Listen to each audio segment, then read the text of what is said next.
అందరికీ నమస్కారం. నేను మీ ఆయుర్వేద డాక్టర్ చిట్టిపొట్ల మధుసూదన్ శర్మని. మనం ఈ వీడియోలో మోకాళ్ళ నొప్పులకి మెరుగైన వైద్యం అనేటువంటి చక్కటి ఆసక్తిదాయకమైనటువంటి అంశాన్ని గురించి తెలుసుకోబోతున్నాం. ఈ రోజుల్లో చిన్న వయస్సులోనే మోకాళ్ళ నొప్పుల సమస్య మొదలయ్యి వేధిస్తూ బాధిస్తూ పీడిస్తూ ఇబ్బంది పెట్టేటువంటి పరిస్థితి ఏర్పడుతూ ఉంటుంది. ఈ నేపథ్యంలో భాగంగా నేను గత కొన్ని వీడియోల్లో కూడా ఈ మోకాళ్ళ నొప్పులకు సంబంధించి కారణాలేంటి, అట్లే కడుపులోకి ఎలాంటి ఔషధాలు మనం తయారు చేసుకొని వాడుకోవాలి, పైపూత మందుగా ఎలాంటి ఔషధాలు తయారు చేసుకొని వాడుకోవాలి మొదలగు వివరాలు తెలియజేయడం జరిగింది. ఈ వీడియోలో మరొక ఫార్ములాని కడుపులోకి ఎలా వాడుకోవాలో తెలియజేయబోతూ ఉన్నాను. ఈ యొక్క మోకాళ్ళ నొప్పుల సమస్య తగ్గేందుకు ఔషధం ఎలా తయారు చేసుకోవాలంటే దీనికి కావలసినటువంటి పదార్థాలు 3. మొట్టమొదటిది కరక్కాయ పెచ్చుల యొక్క చూర్ణం. మొట్టమొదటిది కరక్కాయ పెచ్చుల యొక్క చూర్ణం ఒక 50 గ్రాములు తీసుకోండి. రెండవది శొంఠి కొమ్మలను దంచి తయారు చేసుకున్నటువంటి చూర్ణం, ఇది ఒక 50 గ్రాములు తీసుకోండి.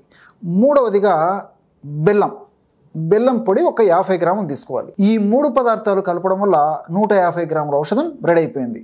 కరక్కాయ పెచ్చుల యొక్క చూర్ణము, శొంఠి చూర్ణము, బెల్లం.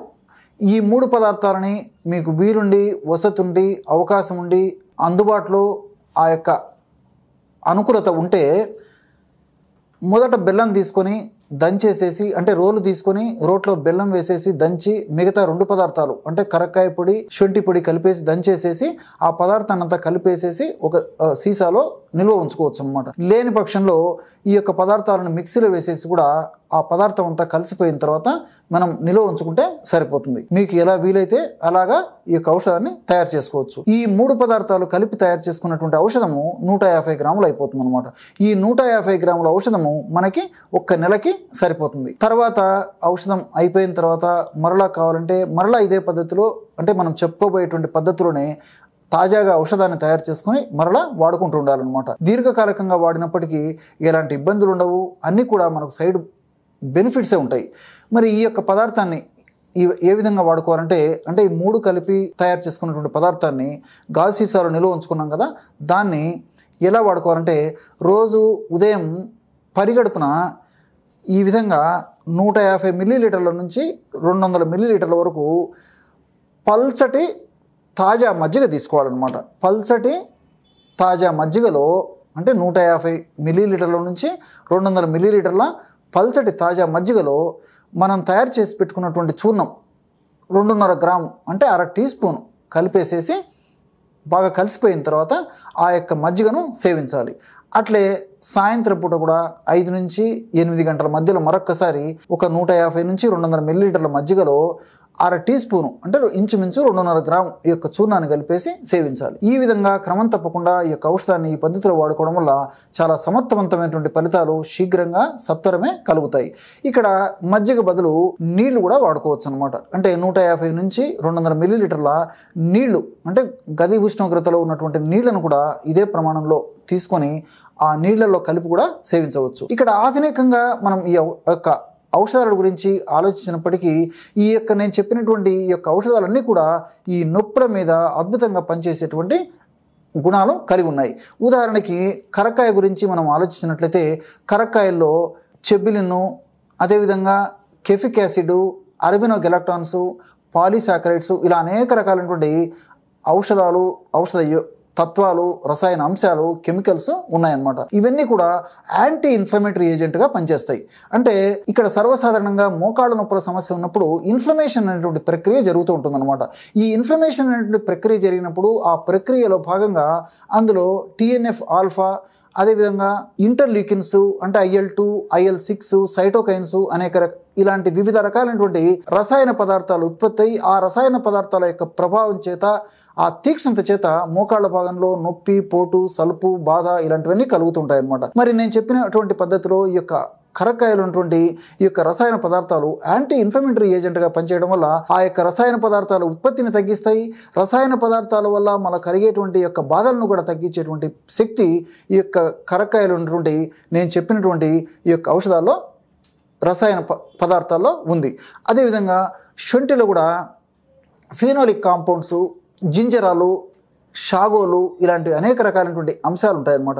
ఇవన్నీ కూడా నొప్పి తగ్గేందుకు సహకరిస్తాయి. అదేవిధంగా ఇంతకుముందే చెప్పినట్లు హానికారకమైనటువంటి రసాయన పదార్థాల యొక్క ఉత్పత్తి మోకాళ్ళ భాగంలో జరిగి ఆ యొక్క ఉత్పత్తి యొక్క ప్రభావం చేత మోకాళ్ళ భాగంలో ఉన్నటువంటి నొప్పి, పోటు, సలుపు, బాధ ఈ యొక్క సమస్యలను తగ్గించేందుకు కూడా శొంఠిలో ఉన్నటువంటి ఈ షాగోలు, అదేవిధంగా ఇంతకుముందు చెప్పినట్టు జింజిరాల్లో అనేటువంటి రసాయన పదార్థాలు, ఫినోలిక్ కాంపౌండ్స్ ఉపయోగపడతాయి. అట్లే బెల్లం గురించి మనం ఆలోచించినట్లయితే బెల్లంలో అనేక రకాలైనటువంటి పోషక విలువలు, పోషక తత్వాలు ఉన్నాయి. Calcium, iron, folic acid, magnesium, phosphorus ఇలాంటి అనేక రకాలైనటువంటి అద్భుతమైనటువంటి ఔషధ గుణాలు, రసాయన తత్వాలు బెల్లంలో ఉన్నాయి. మరి ఈ 3 పదార్థాలు కలిపి ఔషధంగా తయారు చేసుకుని వాడుకుంటున్నాం కాబట్టి ఈ 3 పదార్థాల యొక్క ప్రభావం చేత ఔషధం మరింత శక్తివంతంగా, శీఘ్రంగా, సత్వరమే పనిచేసేందుకు అవకాశం ఏర్పడుతుంది. అదేవిధంగా ఒకవేళ వీలైతే మజ్జిగను కూడా వాడుకోవడం వల్ల మజ్జిగ కూడా ఈ యొక్క మోకాళ్ళ నొప్పుల సమస్యకి చక్కగా ఉపయోగపడేందుకు దోహదపడుతుంది అనమాట. ఈ మజ్జిగలో ఉన్నటువంటి వివిధ రకాలైనటువంటి కాల్షియము, అదేవిధంగా కొన్ని రకాలైనటువంటి పోషక అంశాలు కూడా ఈ యొక్క మోకాళ్ళ నొప్పులు తగ్గేందుకు సహకరిస్తాయి. కాబట్టి అలాంటి వీలు కానటువంటి వాళ్ళు నీళ్లతో కలిపి వాడినప్పటికీ చక్కటి ఫలితాలు కలిగేటువంటి పరిస్థితి ఏర్పడుతుంది. మరి ఈ యొక్క పదార్థాన్ని దీర్ఘకాలికంగా వాడుకోవచ్చు. కానీ ఇందులో మనం బెల్లం కలపడం వల్ల షుగర్ వ్యాధిగ్రస్తులు, అదేవిధంగా ఎక్కువగా బరువు ఉన్నటువంటి వాళ్ళు మినహాయించి మిగిలిన వాళ్ళందరూ కూడా క్షేమదాయకంగా దీర్ఘకాలం పాటు కూడా వాడుకోవచ్చు అనమాట. మరి ఈ షుగర్ వ్యాధిగ్రస్తులు, బరువు ఉన్నటువంటి వాళ్ళు మాత్రము ఈ యొక్క ఔషధాన్ని మినహాయించి నేను గత కొన్ని వీడియోల్లో కూడా వేరే రకరకాలైనటువంటి ఔషధ యోగాలు తెలియజేయడం జరిగింది. ఆ ఔషధాలు వాడుకుంటే సరిపోతుంది.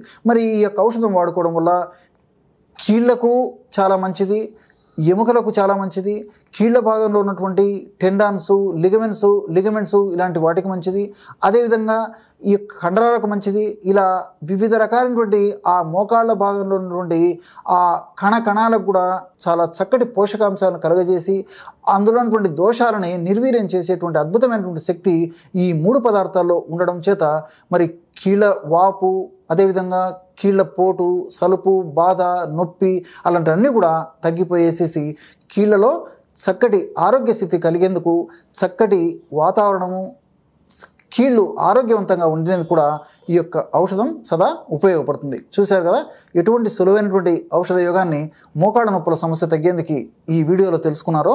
మరొక వీడియోలో మరొక అంశంతో మళ్ళీ కలుద్దాం. అంతవరకు నమస్కారం. మీ చిట్టిబొట్ల.